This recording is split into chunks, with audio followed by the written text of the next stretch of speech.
Bendiciones en el nombre poderoso de nuestro gran Dios y Salvador Jesucristo.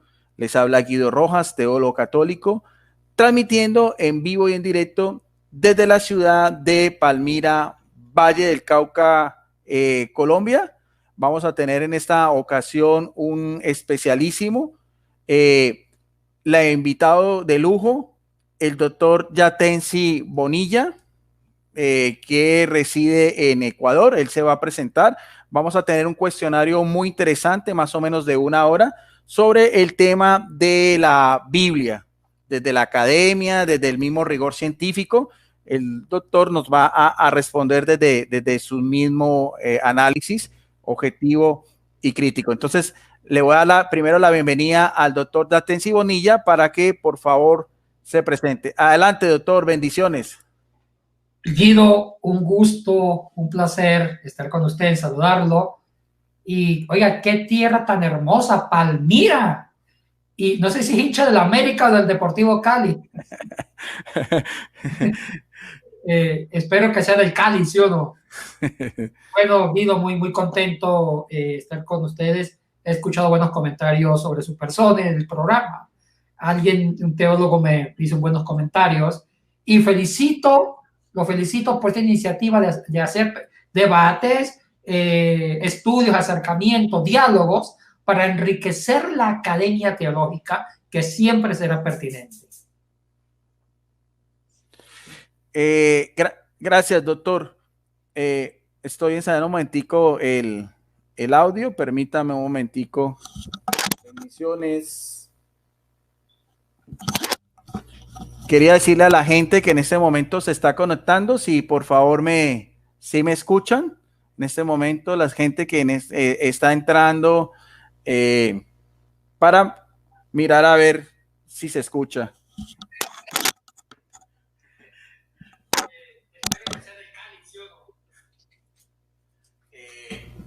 Para mirar a... Sí, listo, doctor. Sí, estamos bien. Bien, doctor Yatensi, antes de empezar, mucha gente, yo también de su persona he recibido muy buena información del pueblo católico, del pueblo evangélico, por su respeto, por su educación. De hecho, tenemos un amigo en común, no sé si usted lo conoce, yo le comentaba, es el pastor Enrique Estrella, es de su congregación. Él reside ahorita en República Dominicana. ¿Sí Sí, lo conoce, doctor? lo he escuchado, no lo he visto todavía, pero lo he escuchado. Sí, y él me decía que usted también es profesor en su universidad, en su instituto en Puerto Rico, Correcto, en la UPC. en la OPT.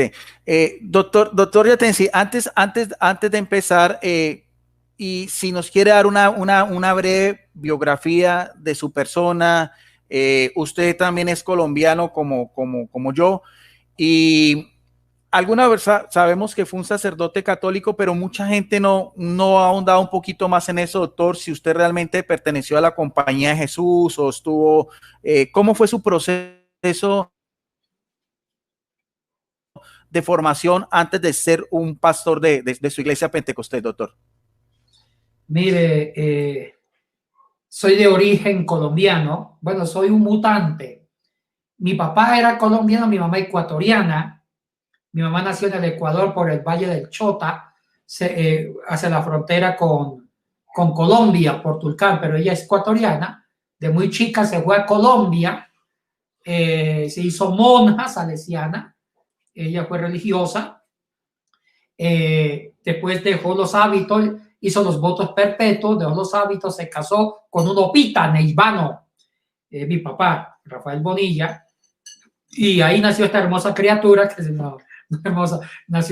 Ahí nací, producto de ese matrimonio, tengo 2 hermanas, y siempre mi mamá siguió con esa devoción a la vida religiosa, me inculcó eso de pequeño, y a los 12 años me internaron a un colegio en Bogotá, de sacerdotes, de la comunidad de San Pablo, y de ahí, con los padres paulinos, en la Sociedad de San Pablo, estudié con los jesuitas en la Javeriana, en Bogotá. Después hice los votos temporales, los votos perpetuos.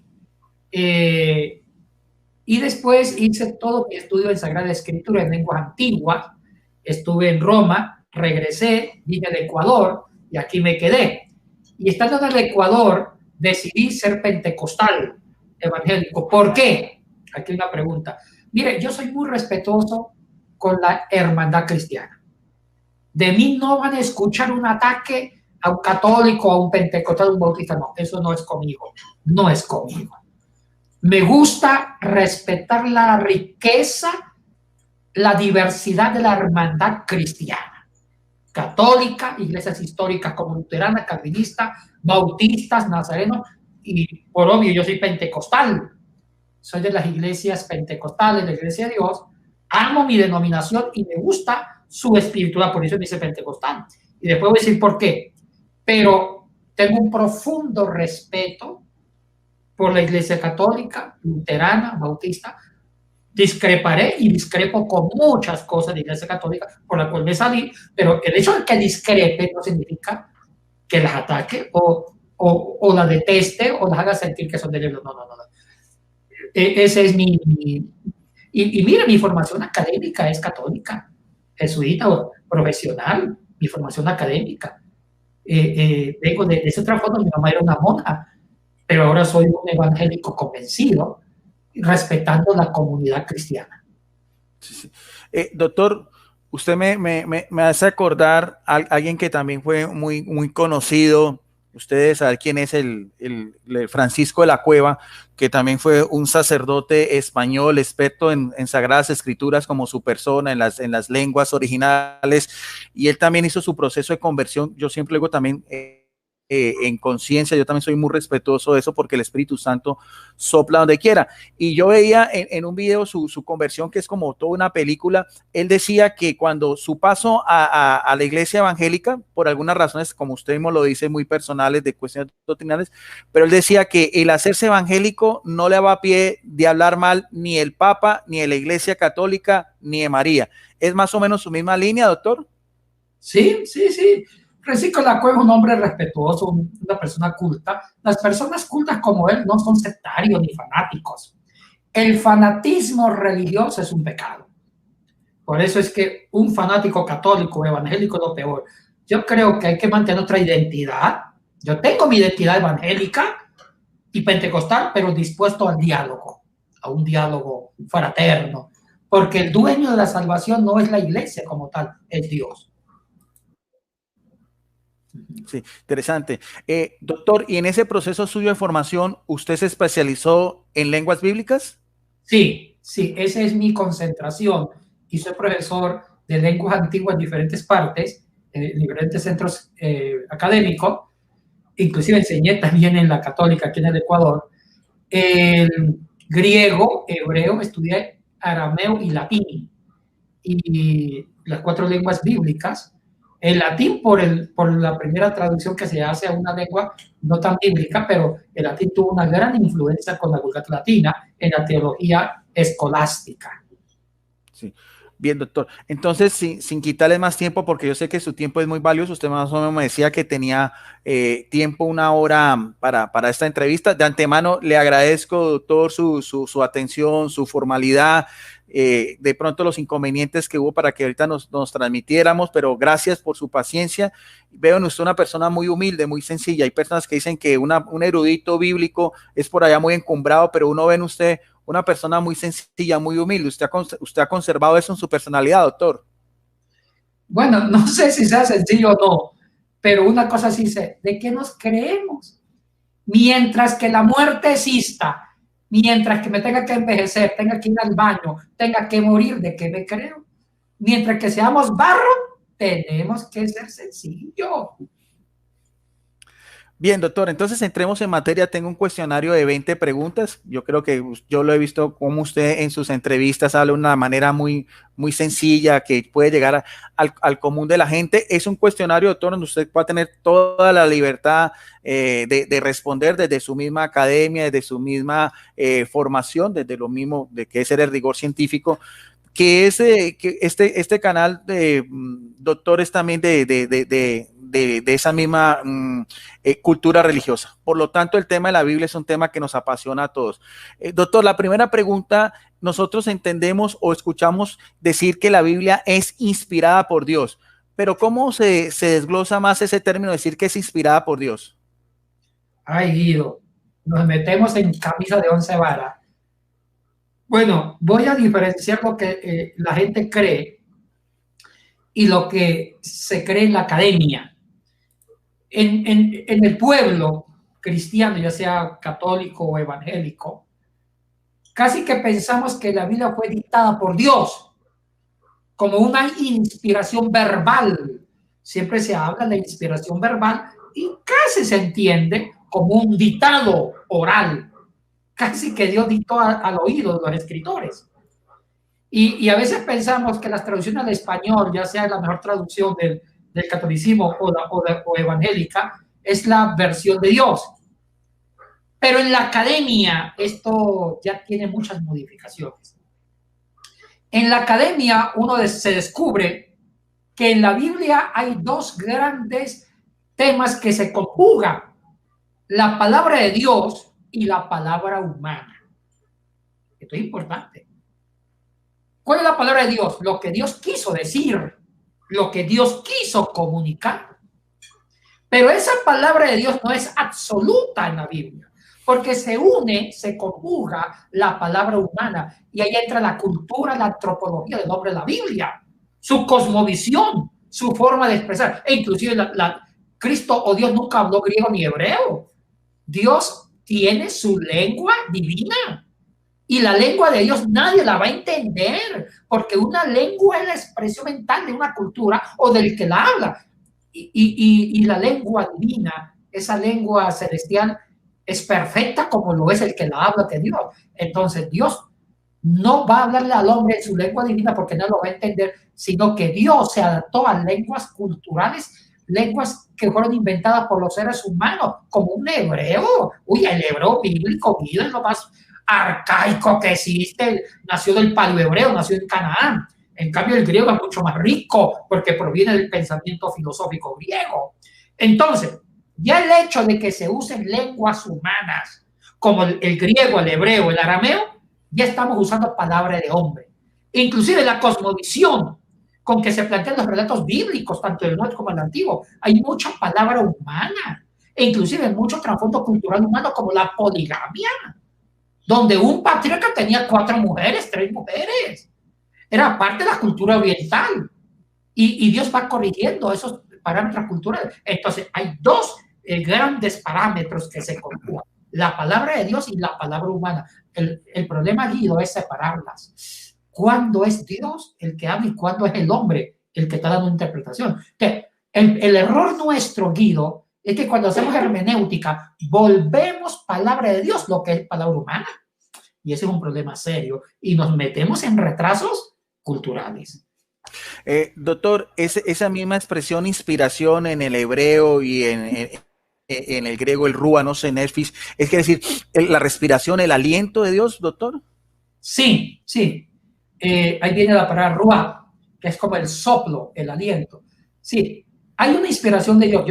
Yo sí creo firmemente que la Biblia es inspirada por Dios. Ese para mí es una verdad. Pero también hay que saber entender en qué consiste y cómo se desarrolló esa inspiración. Ese es otro tema para discutir. Sí. Doctor, y adentrándonos un poquitico más de orden pues teológico bíblico, ¿qué es el tema de inerrancia? Cuando se dice que la Biblia tiene inerrancia, ¿cómo explicarlo al común de la gente? Bueno, la inerrancia significa que la Biblia no tiene error. La teología de la inerrancia tiene mucha corriente americana, de la teología conservadora fundamentalista norteamericana. Cuando nació un movimiento llamado el fundamentalismo, al comienzo del siglo XX, final del siglo XIX, principio del siglo XX, este movimiento fundamentalista nació en Norteamérica como una forma de responder a la teología liberal en Europa, porque ya el liberalismo teológico había crecido en grandes universidades como en Turín, en Alemania, y en otras universidades. Entonces viene el liberalismo teológico, donde ya se dudaba de la resurrección de Cristo, se dudaba de que Cristo era Dios. Entonces varios misioneros norteamericanos, de bautistas, presbiterianos, se unen para crear no un concilio, no fue una denominación, fue un movimiento que agrupó varias iglesias, como los nazarenos, bautistas, casi todos pentecostales, donde está mi iglesia, y nació el fundamentalismo. Entonces, el fundamentalismo, que hay un libro que me llama Fundamento, fue para responder al liberalismo teológico y ético.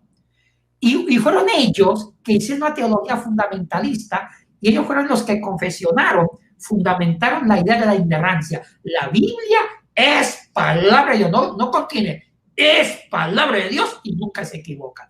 Entonces, hay que entender el contexto histórico de la teología de la inerrancia para no ser tan duro con ellos. Ellos inventaron la teología para defenderse del liberalismo teológico que está invadiendo Norteamérica y en varias universidades.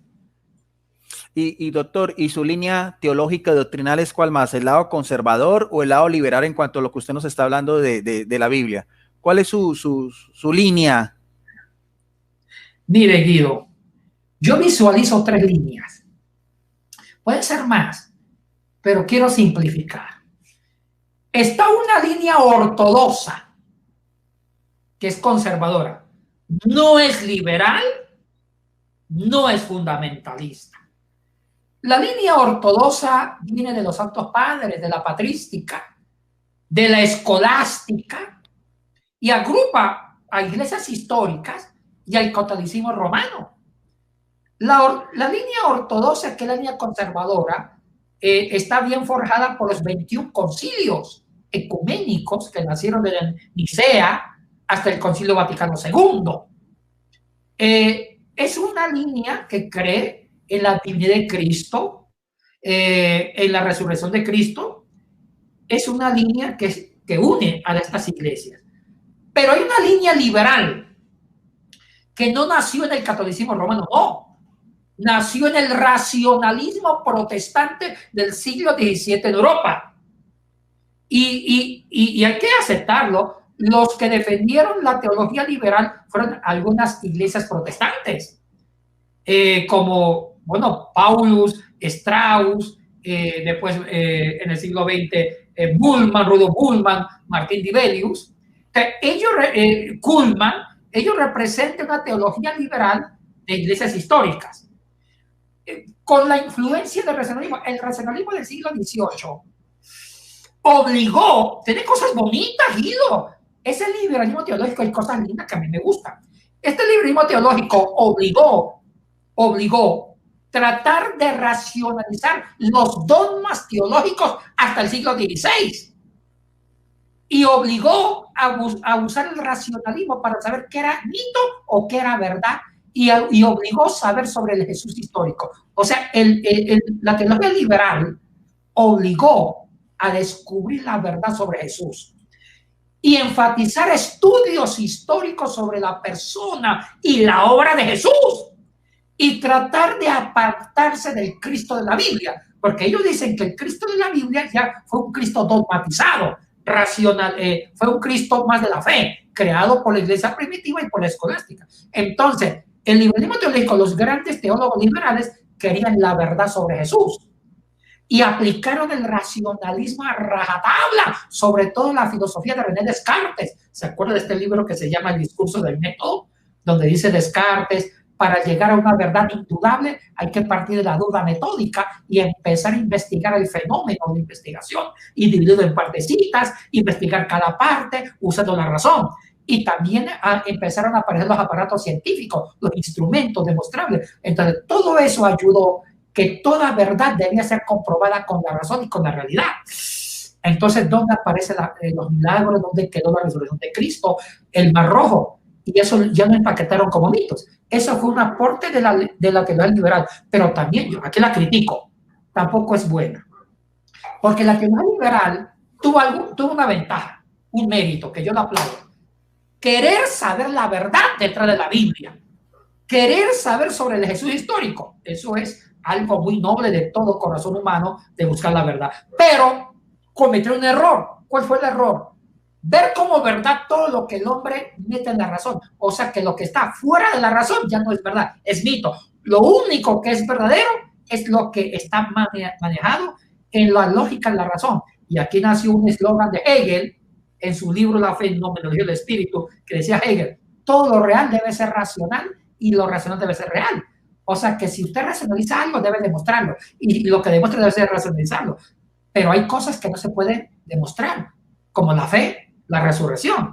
Entonces, el problema fue tratar de endiosar tanto la razón que se olvidaron que existe un ser que se llama Dios, que está por encima de la razón. Pero ¿sabe quién corrigió ese problema racionalista teológico? Calvar, cuando inventó la neortodoxia. Calvar, me encanta lo que dijo Calvar sobre Dios, porque Kant había dicho que Dios es una idea innata.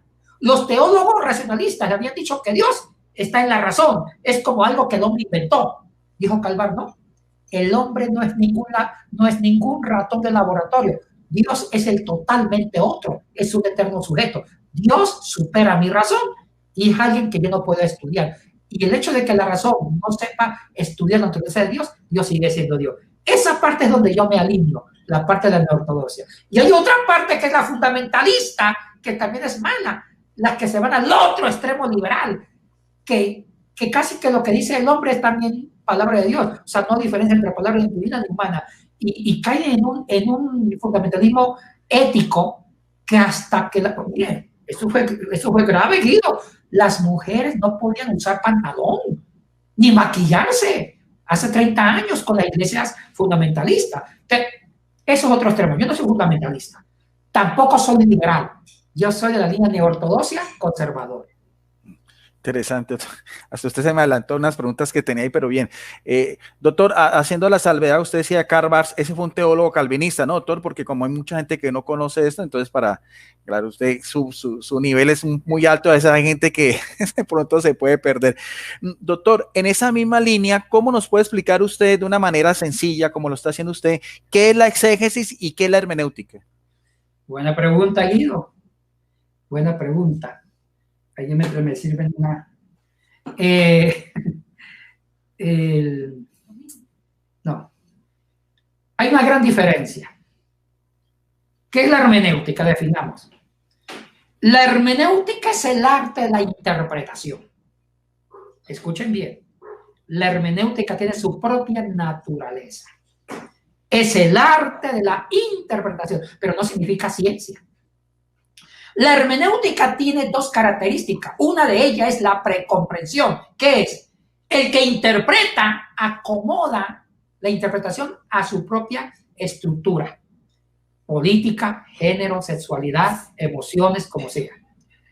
Y la hermenéutica es un fenómeno humano. Siempre estamos interpretando hechos, acontecimientos. Y ahora la Biblia. Un ejemplo. Supongamos que un hombre vio que una mujer le guiñó el ojo. Hizo así, como que le funcionó el ojo. Ahí entra la hermenéutica. El hombre puede decir, es que esa mujer está coqueteando conmigo. ¿Qué tal que sea una mosca que se le metió? Entonces, siempre estamos interpretando el fútbol, los partidos. La hermenéutica nunca me conduce a la verdad científica, porque el que interpreta, hay una precomprensión, mete la interpretación a su cosmovisión, a su cultura. En cambio, la exégesis es al revés. Ya es una ciencia que busca el primer sentido, la verdad en sí.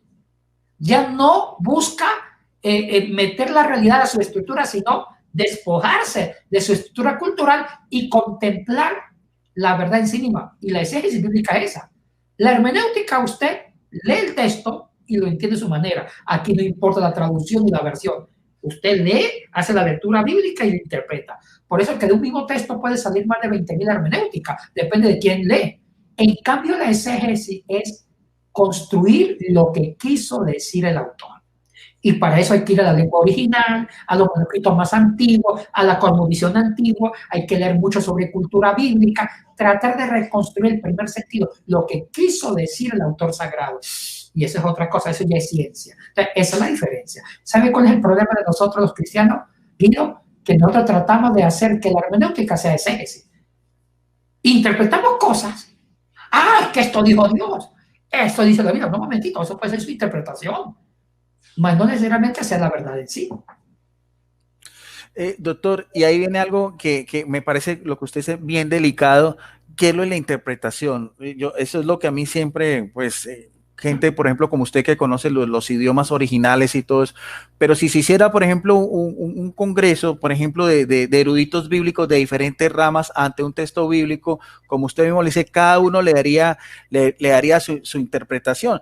Y eso le hago acotación, doctor, porque me llama la atención. Una vez un teólogo ruso decía que la Biblia cerrada nos une y la Biblia abierta nos desune, que es ahí el problema, doctor. O sea, el problema ante todo radica es en la interpretación del texto, doctor.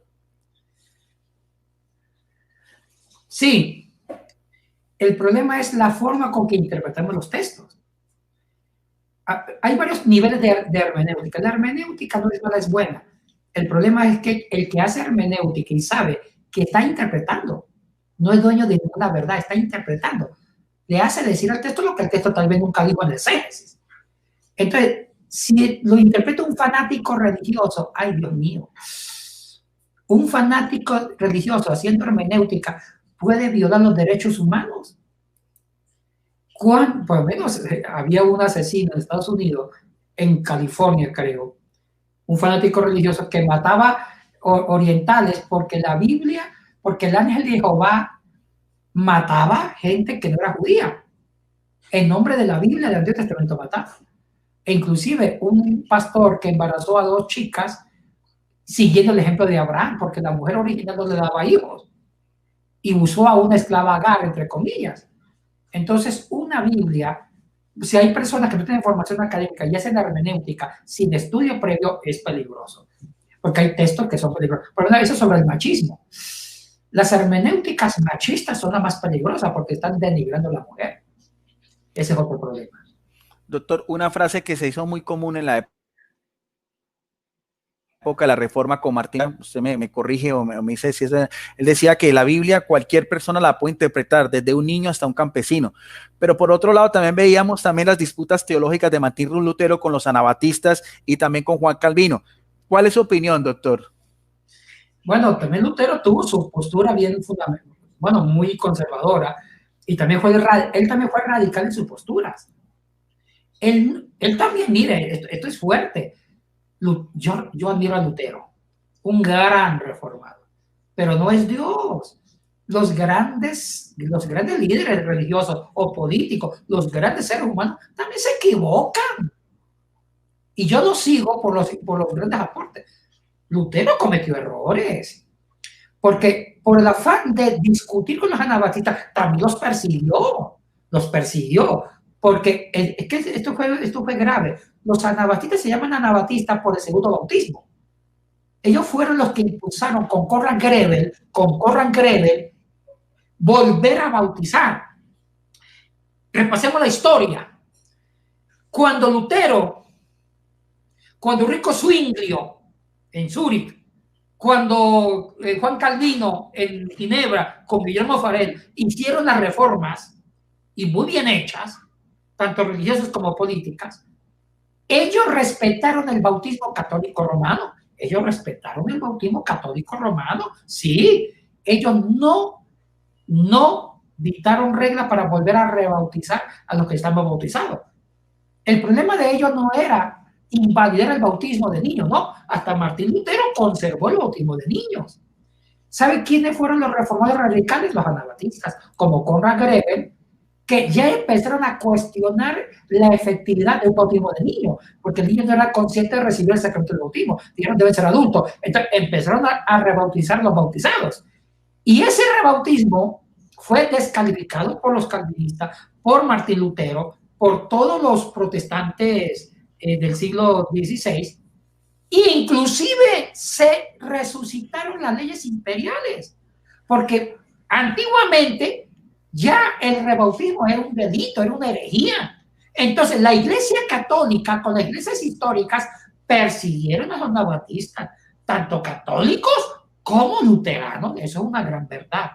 Todo por ideas teológicas sobre el bautismo de niños que estaban ya cuestionando y planteaban bautizar adultos. Entonces, en conclusión, Lutero tuvo también unas líneas teológicas dogmáticas, que eso produjo mucha discusión, y mucha violencia entre las dos líneas católicas y luteranas. Sí. Doctor, pero sí, me iba más por el lado de hecho, de lo que es la interpretación de la Biblia. Doctor, mire que en estos días un canal evangélico muy conocido, el canal del apologista Barragán Salvador, invitó también a un erudito bíblico como usted, que también él ha hecho un léxico en griego, y una sola cita bíblica, doctor, de hecho, de Apóstoles, que habla sobre cuando Pedro bautizaba a las personas, decía, bauticen ustedes y sus niños.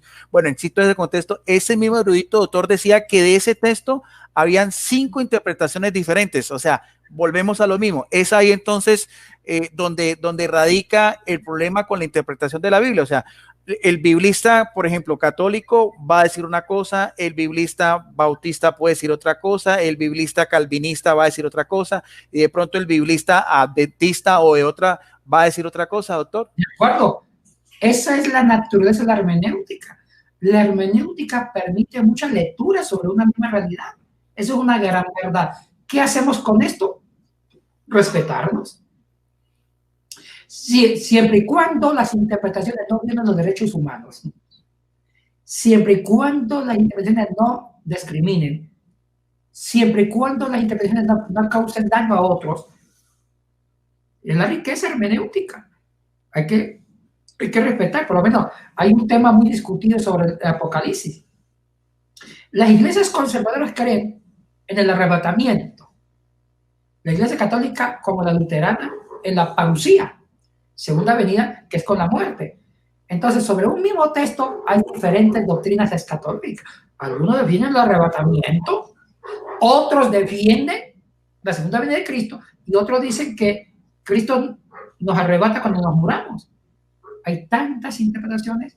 Yo creo que lo que nos debe unir es la hermandad y la caridad cristiana y el espíritu del respeto hacia otra postura. El único que tiene la verdad absoluta se llama el de arriba, Dios. De hecho, doctor, me hizo acordar una frase que decía Juan 23, también todo lo que fue la apertura del Concilio Vaticano II. Él decía, busquemos las cosas que nos unen y no las cosas que nos desunen. De acuerdo. Y él fue el que creó el Concilio Vaticano II, él fue el que inspiró. Sí, una frase muy sabia, de acuerdo. De hecho, doctor, la gente no sabe, usted que es un erudito, que el Papa también invitó a muchos eruditos evangélicos y el mundo protestante de aquel entonces que fueron observadores del Concilio Vaticano II, ¿no es cierto, doctor? Entre ellos, sí, pues creo que Karl Barth y otros así. Sí, sí. Juan 23, que fue el que convocó el concilio, y lo terminó Pablo VI, porque muere Juan 23 en pleno concilio, y lo supo concluir muy bien el Papa Pablo VI. Y mire, lo más interesante fueron las encíclicas. Existieron varias encíclicas que hablaban del ecumenismo, no solamente cristiano, del ecumenismo de todas las religiones. Uno de los concilios más inspiradores de la historia de la humanidad a nivel de concilios cristianos, católicos, fue el Vaticano II. Fue un avance bárbaro.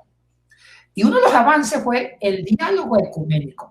Cuidado, cuando hablamos de diálogo ecuménico pensamos solamente el diálogo entre las iglesias cristianas con la católica, que creen en Cristo, pero este concilio fue más allá, fue de un diálogo ecuménico de todas las religiones.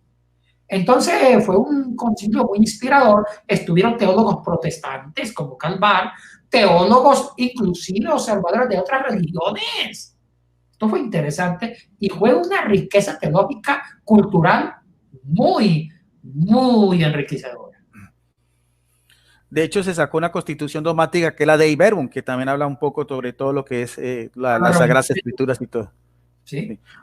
Doctor, entrando un poquitico más a ese mismo nivel que estamos hablando de la cultura bíblica como tal, ¿a qué se le llama, doctor, textos receptus y los textos recibidos? Hay gente que escucha eso y queda completamente perdido. En el área de la academia bíblica, ¿qué significan esos dos temas? Mire, el texto receptus, que va por la misma línea del texto recibido, fue trabajado por Erasmo de Rotterdam. ¿Quién fue Erasmo de Rotterdam? Fue un famoso humanista holandés.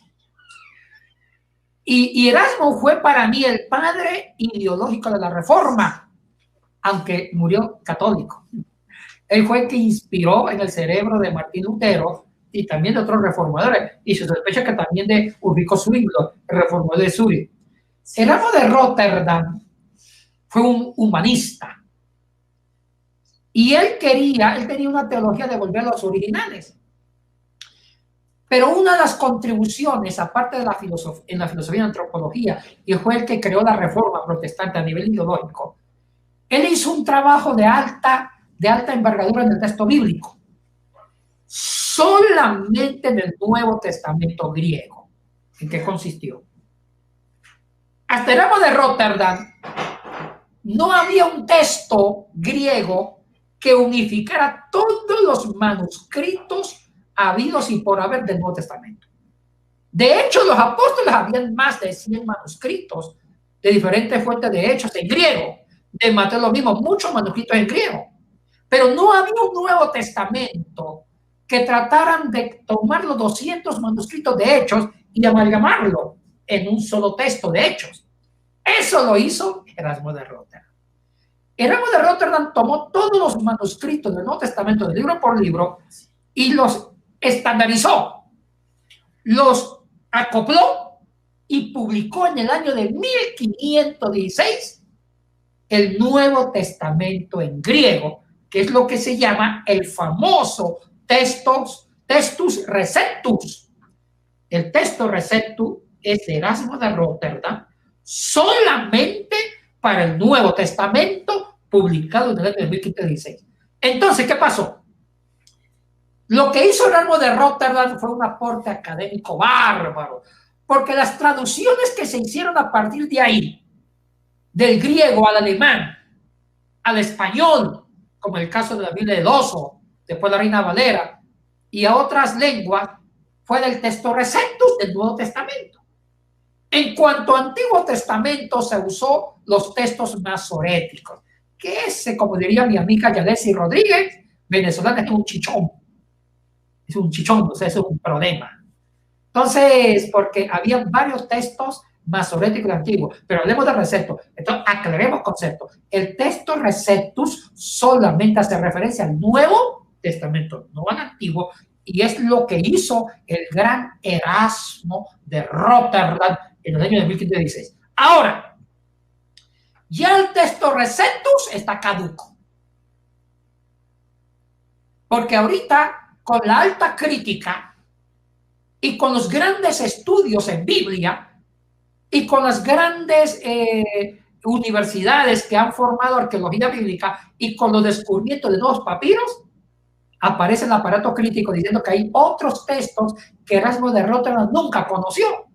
Entonces se está armando un aparato, un Nuevo Testamento crítico, el aparato crítico del Testamento, donde se inserta otros manuscritos diferentes a los manuscritos que usó Erasmo en su momento. Ya el texto Receptus está superado. Ya el texto Receptus tiene añadidos que el texto crítico ahora ya no los tiene. Entonces, ya el texto de ahora, las traducciones serias que se hagan al español, ya no se debe usar el texto Receptus de Erasmo. Eso respondió en su momento. Ahora ha avanzado en cuanto a estudios bíblicos. Ahora, doctor, entonces eso es lo que llaman, cuando hablamos entonces de los textos recibidos, es el Códice Sinaítico y el Códice Vaticano especialmente, que es donde actualmente tanto los biblistas católicos como evangélicos guían sus traducciones. Excelente. Mire, Erasmo de Rotterdam usó esos textos. Ahora hay un problema serio. Erasmo no conoció, hay 4 grandes textos del siglo IV después de Cristo.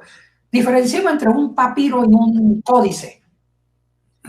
Los papiros son pequeños fragmentos.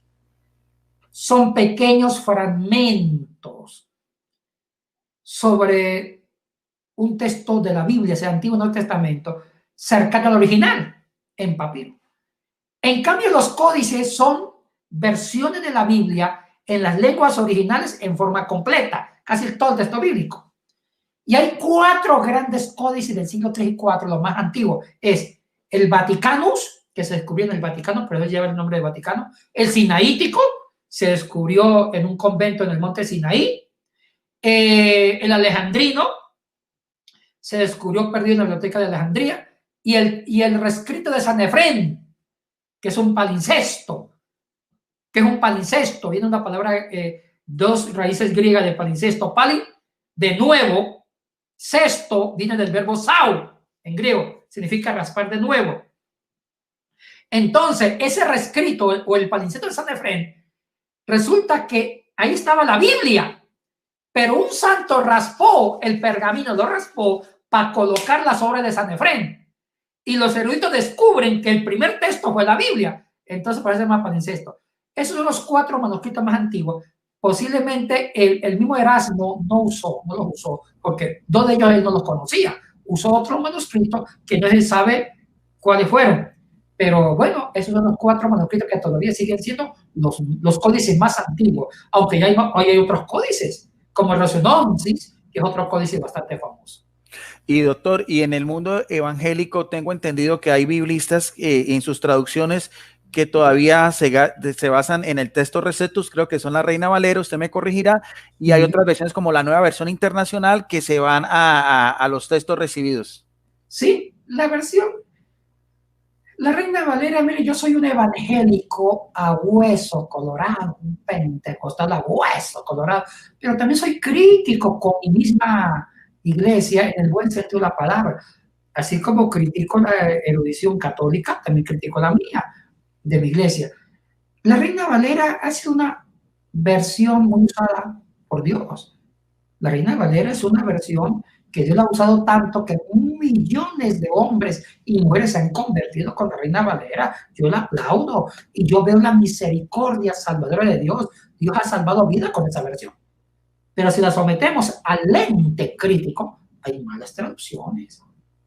Que también la Reina Valera ha inspirado a grandes herejías doctrinales, ¿sí? Entonces, pero también yo digo una cosa, Guido, no hay traducción perfecta. Ni las católicas, ni las evangélicas. Toda traducción debe ser revisada cada 5 años. Por lo menos un ejemplo, una católica hecha por el doctor Boismar, un francés, el doctor Boismar, ayudó a traducir la Jerusalén, el padre Boismar. En su momento, Guido, con una gran versión, que hasta los mismos protestantes la leían. Cuidado, fue una versión primero al francés. Fue traducción de las lenguas antiguas al francés y después del francés al español. Pero fue una gran traducción y sigue siendo una gran traducción. Pero ahorita está superada, ahorita hay cosas que ya son retrógradas, pero en su momento fue una gran traducción. Lo mismo la vio del Peregrino, de Schocker, que es una buena traducción. Entonces, las traducciones, tanto católicas como evangélicas, se deben revisar cada 5 años. ¿Por qué? Porque las lenguas bíblicas se van descubriendo nuevas temáticas de cómo se deben traducir y de entender. Entonces, una traducción que no se revise ya queda desfasada en el tiempo, porque las lenguas antiguas, las lenguas muertas, se siguen descubriendo mecanismos de traducciones, se sigue renovando la forma de entenderlas y de cómo comprenderlas. Y doctor, qué buena, ahí se me hace una pregunta que tenía en el tintero, en su erudición, en su mismo criterio, si yo le dijera, doctor, por ejemplo, para el pueblo católico, ¿qué Biblia de estudio le recomendaría? Y para el pueblo evangélico, ¿qué Biblia de estudio le recomendaría y por qué? Mire, Guido, no hay traducción perfecta. Yo recomiendo que compren varias traducciones y cuando hagan un estudio, primero si pueden aprender griego y hebreo, arameo, aprendan mejor. O si no, compren varias versiones y saquen sus conclusiones. Pero bueno, voy a dar algunos nombres de Biblia. En el mundo evangélico hay una traducción muy buena, que es muy reciente, que se llama la lenguaje actual. Lenguaje actual es parafraseada, muy buena traducción, muy buena, es muy fresca e incorpora nuevos avances y descubrimientos en papirología. A nivel católico hay una traducción muy buena que me gusta del doctor Schocker, un biblista de trasfondo jesuita, Alonso Schocker, que él trabajó mucho, él fue traductor de la nueva versión española. Esa nueva versión española es buena. Y fue el traductor de la Biblia del Peregrino.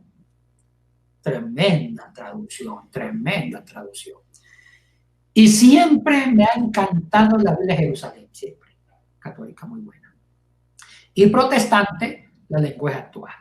Y también me gusta la Dios habla hoy.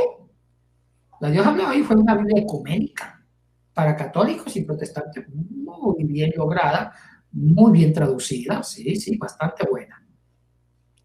Y la de Dios ha hablado hoy, doctor, tiene esa cualidad que tiene un lenguaje muy sencillo, ¿no, doctor? Sí, sí, muy sencillo, muy claro, usa un castellano muy fresco y un castellano muy moderno. Doctor, entremos un poquitico más en historia porque quiero aprovechar el tiempo suyo. Doctor, hay gente en esto de Facebook y todas las cosas, uno se mete pues que a veces en debates, en diálogos que se discuten mucho entre los apologistas, todos estos temas. Y de hecho, a nivel de la academia, hay unos que ponen en tela de juicio, por ejemplo, lo que fue el concilio de Yania o el Sínodo de Yania. ¿Eso sí existió, doctor? ¿Es una leyenda negra o en qué consistió? Ay, Guido, yo soy otro que me pregunto si existió o no existió. El concilio de Yania es un concilio muy discutido sobre la veracidad. Bueno, es que también muchos acontecimientos antiguos lo ponen en duda porque no habían registros. No había registro civil, ni registraduría, no había nada. No había cómo registrar acontecimientos. Ese es el problema en la época antigua. Ahora, el concilio de Yania, desde mi punto de vista, yo creo que sí existió para debatir contra los cristianos. Y ahí es donde nació el canon del Antiguo Testamento, libros escritos en hebreo y en arameo. Y ya que nos metemos con el canon, entendamos el propósito y la intencionalidad que motivaron al canon, tanto el Antiguo como el Nuevo. El canon del Antiguo Testamento fue hecho por motivos apologéticos, así de simple. Igual que el canon del Nuevo Testamento. Mejor me meto con el Nuevo Testamento para que me entiendan el Antiguo. Cuando vino Jesús, murió y resucitó y nació la iglesia, Pablo se murió sin saber que escribió Biblia. Como le pasó a Cristóbal Colón, vino a América sin saber que vino a América, él pensó que llegó a la India. Lo mismo pasó a Pablo. Pablo se murió sin saber que escribió Biblia, igual que Santiago y Juan, porque ellos escribieron cartas, escribieron manuales doctrinales para sus iglesias. Y la iglesia primitiva empezó a darle uso eclesiástico, uso litúrgico del escrito. Ahora, pero en el siglo I todavía no había la intención de canonizar los escritos de Pablo, ni de Juan, ni de Mateo, de ninguno. ¿Por qué nació la intención de formar un canon que agrupara los escritos cristianos del Testamento? Por apología, por un tema apologético. Tres grandes enemigos de la fe obligaron a canonizar escritos del Testamento. ¿Cuáles fueron los tres grandes desafíos? Las herejías. Las grandes herejías como el gnosticismo, el montanismo, Marción, obligaron a formar un grupo de libros del Nuevo Testamento que debatieran sobre las herejías. Segundo, las persecuciones, tanto romanas como judías. Y tercero, el canon de Marción. Marción fue el primero que formó su canon. Fue el primero. Entonces la iglesia primitiva, para reaccionar en contra de las herejías, en contra del canon de Marción y en contra de las persecuciones, ya empezaron los santos obispos a reunirse y a formar un grupo de libros que conservara la revelación y que tuviera una unicidad doctrinal y que debatiera y destruyera esas herejías. Entonces, en conclusión, el canon se fue formando por motivos apologéticos. Sí, sí, así de sencillo. Ahora, estuvo el Espíritu Santo en todos esos procesos canónicos, porque el canon no se formó de la noche a la mañana, se tomó siglos. Se hacían concilios, discutían, peleaban, qué libro incluían, qué libro no incluían. Hasta se hablan de libros protocanónicos y deuterocanónicos del Nuevo Testamento. Existieron un grupo de libros que estaban en el primer canon, que después no están en el segundo canon. Y al revés, un ejemplo, Apocalipsis. El libro de Apocalipsis y Santiago se llaman libros deuterocanónicos, porque entraron en un segundo listado. Y fue oficializado el cuarto concilio de Cartago en el año 396 después de Cristo, donde ya se oficializó el canon de los 27 libros, confirmado por el concilio de Toledo en el 622. Entonces, en conclusión, la canonización de la Biblia y del Nuevo Testamento no fue de un día para otro. Hubo muchas divergencias. Se tomó un proceso de tiempo. Y esto no es herejía, esto es una verdad. Y si me quieren ver hereje, ¿qué culpa tengo yo? Pero esto es una verdad histórica. Ahora, la pregunta es aquí, ¿estuvo el Espíritu Santo en todo este proceso de canonización? Yo como hombre de fe, como pentecostal, yo creo que sí. El Espíritu Santo iluminó a los obispos, a los santos padres, que escogieran los libros que tenían que estar en el canon. Eso es todo. Y lo mismo pasó con el Concilio de Yania. El Concilio de Yania se formó, si es que existió, para discutir contra los benditos cristianos. Y aquí nos metemos con la traducción de los 70, Guido. Ay, este es otro chichón, como dijo Yanesi Rodríguez. Ahora, aquí hay un problema serio. Resulta, aquí hay una pregunta, ¿por qué recién en el siglo I formaron el canon del Antiguo Testamento? ¿Por qué recién en el siglo I, después de Cristo? ¿Por qué no antes? Porque todavía no habían cristianos. Resulta que los cristianos usaban la Septuaginta griega. Si hacemos un estudio de alto voltaje sobre el Nuevo Testamento, porque el Nuevo Testamento cita mucho al Antiguo Testamento, todos los 27 libros, unos más que otros, citan directamente o hacen alusión al Antiguo Testamento. La pregunta es, ¿de qué fuente los escritores del Nuevo Testamento usaron para citar el Antiguo? Buena pregunta. Y los eruditos tienen la película clara. Y escuchen las cifras, las estadísticas, Guido. El 90% de las citas que se toman del Antiguo Testamento son de la Septuaginta griega, no hebrea, de la versión griega. Y solamente un 10% lo hacen de un manuscrito hebreo. 90 contra 10. Increíble esto. Entonces, la iglesia primitiva usaba mucho la versión griega del Antiguo. Y esto le dio celos a los judíos ortodoxos. Por eso hicieron el Concilio de Yania para ubicar un grupo de libros y tratar de buscar unas leyes que no simpatizaran con los cristianos que usaban la Septuaginta griega. Y no me pregunte, Guido, ¿qué libros tradujo la versión de los 70? Son más de 70 libros. No me lo pregunte para no meterme a pelear con ningún hermano mío. Ese es un problema serio. Sí. Doctor, gracias por su honradez, por todo lo que nos está abriendo luces para los católicos y los evangélicos que piensan que la Biblia es como de perros y gatos en vez de dividirnos, unirnos. Ahora, doctor, le voy a hacer una pregunta un poquitico más delicada porque me llama la atención lo que usted nos está diciendo con respecto a la Septuaginta. También hay que tener en cuenta porque era el mismo griego koiné que ya se estaba hablando, entonces en las diásporas y todo ayudó mucho también a que eso se difundiera el cristianismo en estas regiones.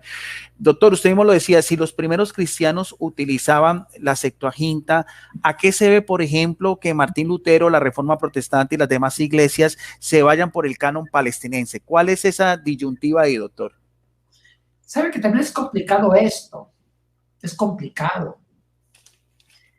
Tampoco Martín Lutero tuvo una lógica precisa sobre el canon alejandrino o el palestinense. Es complicado. Voy a decirle algo muy, muy tremendo, Guido. El mejor termómetro para saber la política sobre si usaron el concilio de Yania o el canon de Yania o palestinense o el concilio alejandrino, que incluye ya los libros como los libros macabros, etcétera, es la Biblia del oso.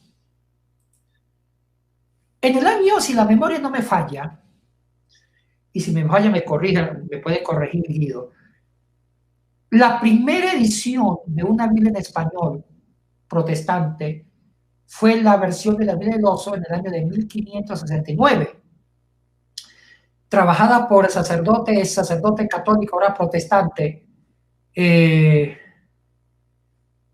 Cipriano de Valera. ¿Sí? Y el otro, él tradujo una Biblia donde no solamente usó el canon palestinense, tradujo libros que ahora son apócrifos. Y si creen Sí, fue el famoso sacerdote, Casiodoro de Reina, perdón, Casiodoro de Reina, que hizo la vida del oso, y después Cipriano de Valera corrigió. Pero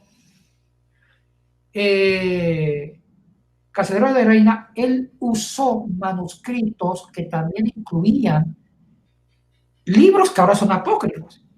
Y eso lo puedo demostrar con papeles.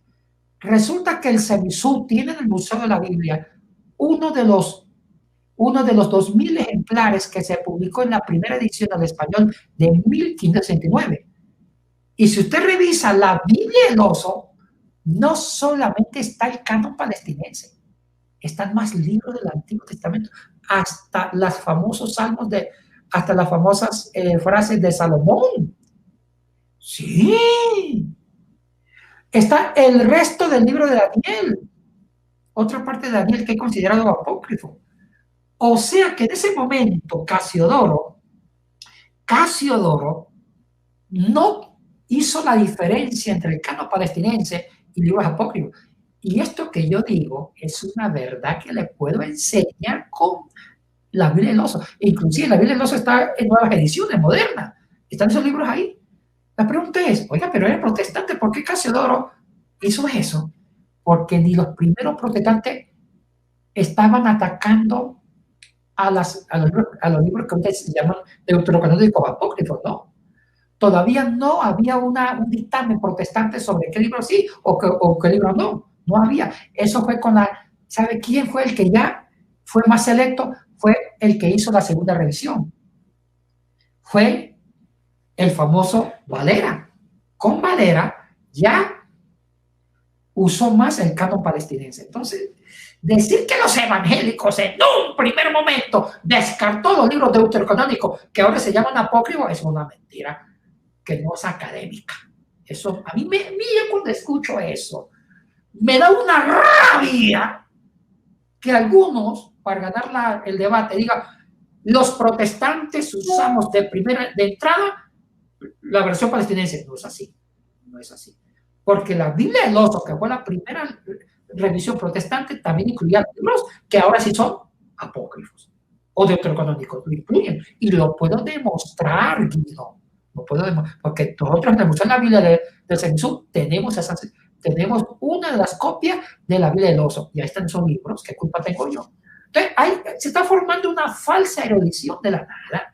No hay evidencias científicas. Entonces, yo creo que los protestantes, los primeros reformadores, fueron respetuosos con el canon católico. Fueron respetuosos. Fueron los que fueron más radicales de la reforma, los reformadores posteriores. Sí, inclusive, doctor, que como usted mismo lo decía, ambos eran sacerdotes de una orden de los Jerónimos, ¿no? Del convento de Valladolid en España, la primera Biblia del oso y la Biblia del cántaro, que de hecho son unas joyas de la literatura española, ¿no es cierto, doctor? Correcto, correcto. Mire, si alguien está escuchando esto y está medio está incómodo, llámeme. Yo le puedo mandar una copia de la Biblia del oso, al Museo de la Biblia del CEMISUR. Vénganse aquí, o se lo puedo mandar, tenemos cómo mandarlo, y se dan cuenta que lo que yo digo no es mentira. La primera Biblia del español del oso tenía muchos libros deuterocanónicos. Sí, señores, como Macabeos. Sí, señores. Doctor, antes, porque querías también hacer una pregunta, una entrevista que usted hizo, para que nos vamos un poquitico con lo que fue Jerónimo de Estridón o Jerónimo de Dalmacia y la Vulgata latina o la divulgada, que pues es la Biblia oficial de la Iglesia por muchos siglos. Doctor, en realidad también quiero que usted me saque de esa duda, de toda esa cantidad de libros de la Septuaginta, que usted nos dicen que eran como 70, ¿cuántos realmente tradujo Jerónimo y quedaron consignados en la Vulgata latina de los textos veterotestamentarios, o sea, del Antiguo Testamento? Hay otra cosa. También la Vulgata latina incorporó esos libros de la Septuaginta griega, sí. Sí. Así de sencillo. Ahora, yo invito al pueblo católico evangélico, porque yo he visto debates en YouTube sin evidencias científicas, Da a entender que los protestantes desconocieron esos libros de la Vulgata Latina, de la Septuaginta, y no es así. ¿Sabe cuándo fue que empezaron a seleccionar, a quitar los libros como de Esther, los libros de los Macabeos, Tobías? Fue con Cipriano de Valera. En las ediciones posteriores de la Reina Valera, ya empezaron a seleccionar. Esa es una gran verdad. Pero no fue al comienzo eso. Eso es lo que yo quiero corregir, la historia.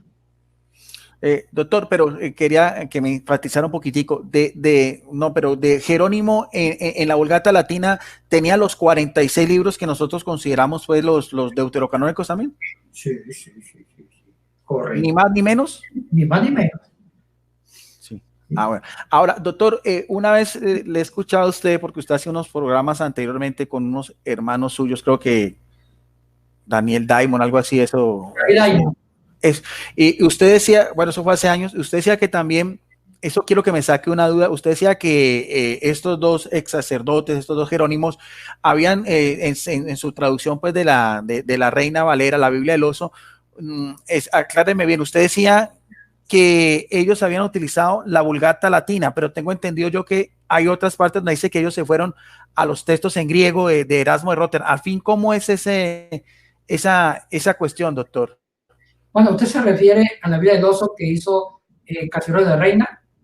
Allá.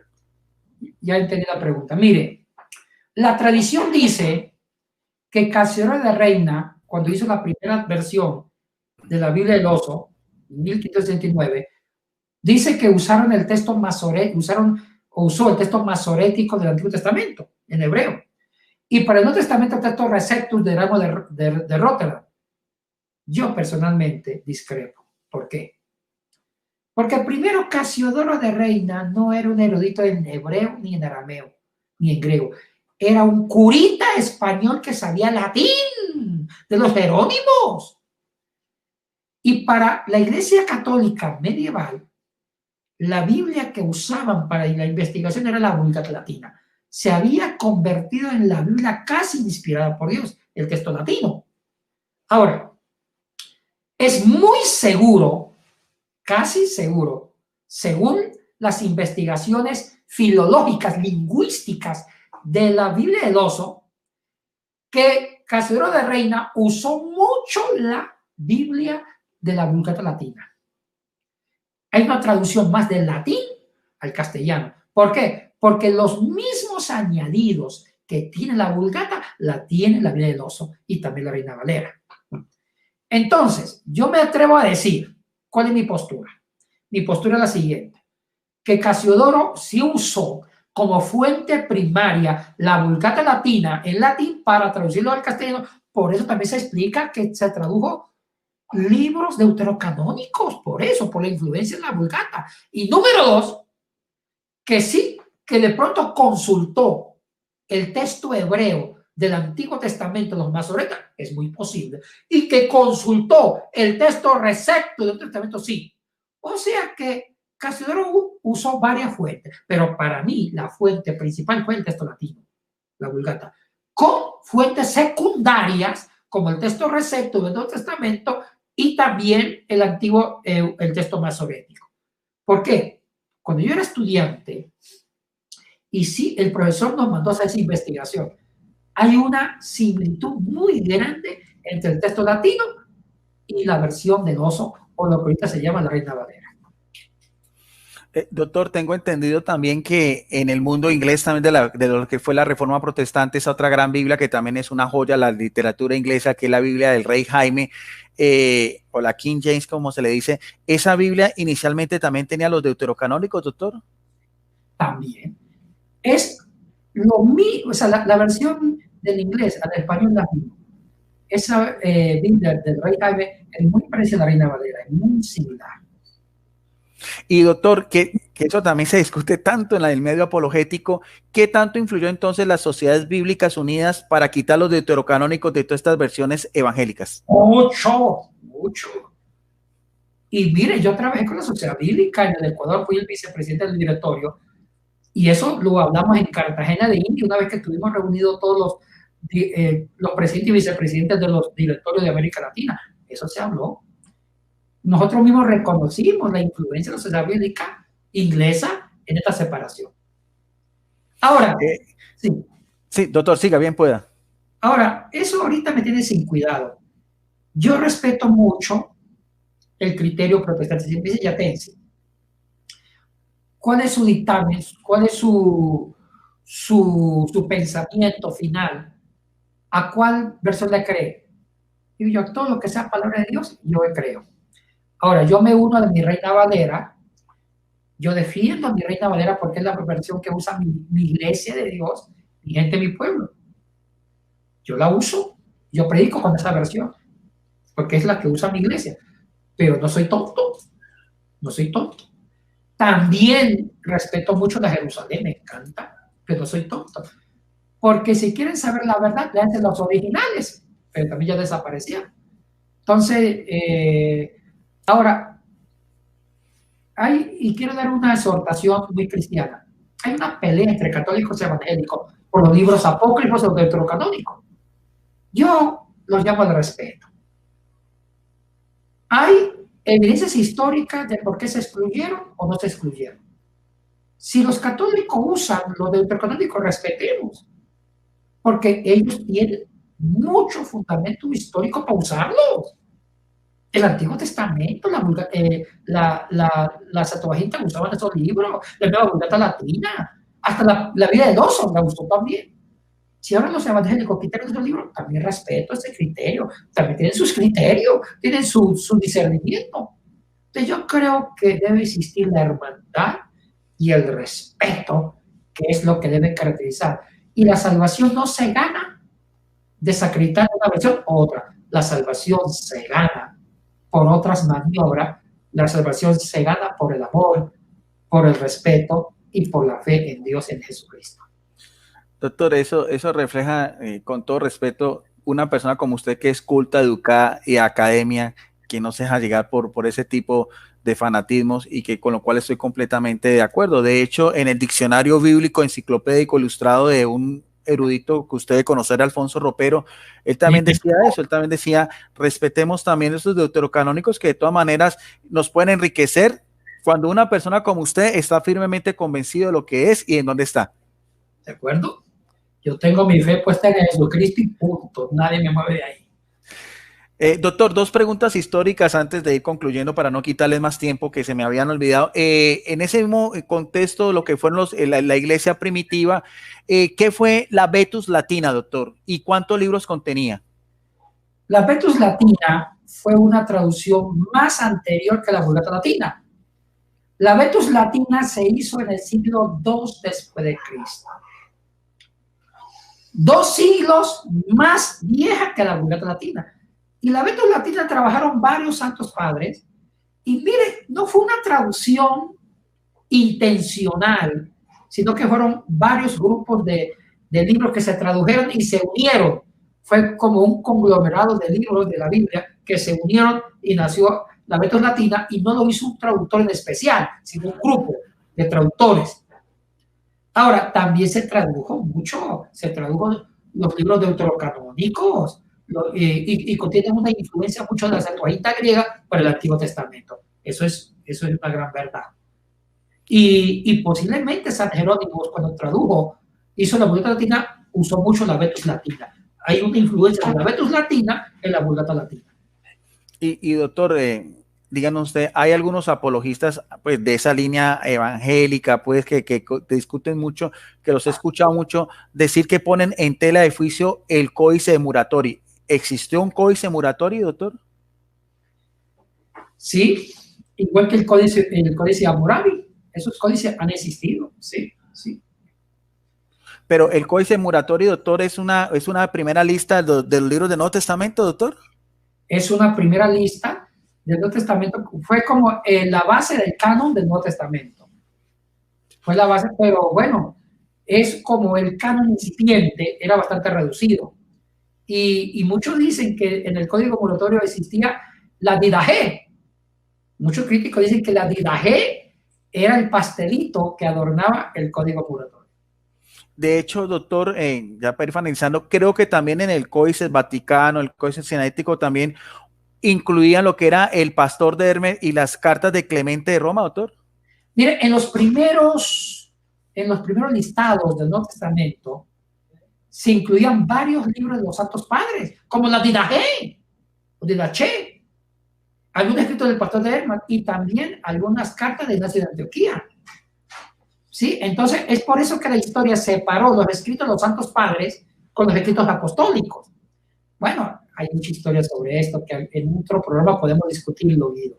Sí, doctor, gracias por su amable atención. Creo que ya fue una hora, es más que suficiente. Fue completamente enriquecedor. Me gustaría más adelante, doctor, con su tiempo y su disponibilidad, volverlo a invitar para seguir hablando de estos temas que son tan enriquecedores. Doctor, finalmente, ¿cuál sería un mensaje para usted, para el mundo evangélico, el mundo católico, en relación a la Biblia? Bueno, la Biblia es palabra de Dios, eso lo tengo claro.